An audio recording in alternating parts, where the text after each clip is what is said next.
Hello dear student, इस video में मैं आप लोगों को Newton's first law of motion के बारे में बताऊंगी। Newton's first law of motion क्या बोलता है कि अगर कोई बॉडी रेस्ट पे है तो वो रेस्ट पे ही रहेगी, और अगर वो बॉडी मोशन में है तो मोशन में ही रहेगी, जब तक कि उसके ऊपर कोई एक्सटर्नल फोर्स अप्लाई ना हो, ताकि वो अपना ये रेस्ट, ये जो स्टेट है, ये चेंज कर सके। Now let me describe this definition. Let me tell this statement in English. If a body is at rest, it will continue to be at rest, and if a body is in motion, it will continue to be in motion until and unless an external force is applied on it to change its state. थोड़ा fast हो गया, अब थोड़ा धीरे धीरे सुनिए। If a body is at rest, it will continue to be at rest. अगर कोई बॉडी रेस्ट पे है तो वो रेस्ट पर ही रहेगी जब तक कि एक एक्सटर्नल फोर्स उसके ऊपर अप्लाई नहीं होता। And if a body is in motion, it will continue to be in motion until and unless an external force is applied on it to change its state. उसकी state को change करने के लिए जब तक कि कोई एक्सटर्नल फोर्स अप्लाई नहीं होता, तब तक वो बॉडी उसी स्टेट में रहेगी। तो अब ये इसको एक हम बहुत ही सिंपल से एग्जांपल से पहले समझते हैं कि हम सब लोग बस में बैठे ही होंगे, है ना। तो जैसे ही जब हम बस में बैठते हैं और बस रुकी हुई है, मतलब वी आर एट रेस्ट, अभी बस स्टार्ट होती है तो हमें एक जर्क लगता है। कैसा? हम पीछे की तरफ एक बैकवर्ड जर्क लगता है।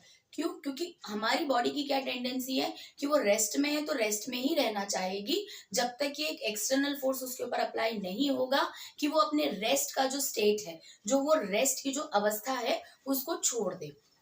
दैट इज वाई उसको एक बैकवर्ड जर्क लगता है। ऑन द कॉन्ट्ररी, अगर हम एक चलती बस में बैठे हुए हैं, बस चल रही है, bus is in motion, and since we are sitting inside the bus, so we are also in motion. अभी सडनली ब्रेक अप्लाई हुए, मतलब एक फोर्स लगा, है ना। अभी हमारी बॉडी मोशन में थी और फोर्स लगा, यानी कि ब्रेक्स अप्लाई हुए, तो हमको एक जर्क लगता है, फॉरवर्ड जर्क। तो ये जो फॉरवर्ड जर्क है, ये भी किसकी वजह से है कि एक एक्सटर्नल फोर्स अप्लाई हुआ है। इसीलिए हमारी बॉडी की टेंडेंसी थी कि हम मोशन में रहें, तो मोशन में ही रहना चाहते थे, लेकिन क्योंकि ब्रेक अप्लाई हुए तो हमारी बॉडी ने उस चीज को रेजिस्ट करने के लिए क्या है, एक जर्क लिया। कौन सा जर्क? Forward jerk. तो this is Newton's first law of motion, कि कोई भी बॉडी अपने जो भी स्टेट में रहे, चाहे वो स्टेट ऑफ रेस्ट हो, चाहे वो स्टेट ऑफ मोशन हो, वो उसी में ही रहना चाहेगी जब तक कि उसके ऊपर कोई एक्सटर्नल फोर्स अप्लाई नहीं होगा, ताकि वो अपना स्टेट चेंज कर सके। Right? If a body is in motion, it continues to be in motion, and or if a body is at rest, it continues to be at rest. दोनों ही case के लिए until and unless, जब तक कि an external force is applied on it to change its state, whether it is of rest or it is of motion. So this is Newton's first law of motion. यहाँ पे इसको हम दो part में divide कर सकते हैं कि एक तो रेस्ट के लिए है और एक मोशन के लिए है, but this you will learn in 11th standard if you are planning to take PCM. Understood? So this is your first law of motion.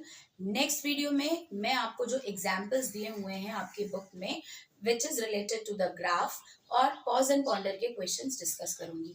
तब तक के लिए अगर आपको कोई डाउट है तो please message me, don't hesitate, and also don't hesitate to like and subscribe my video and my channel. Thank you. Bye bye.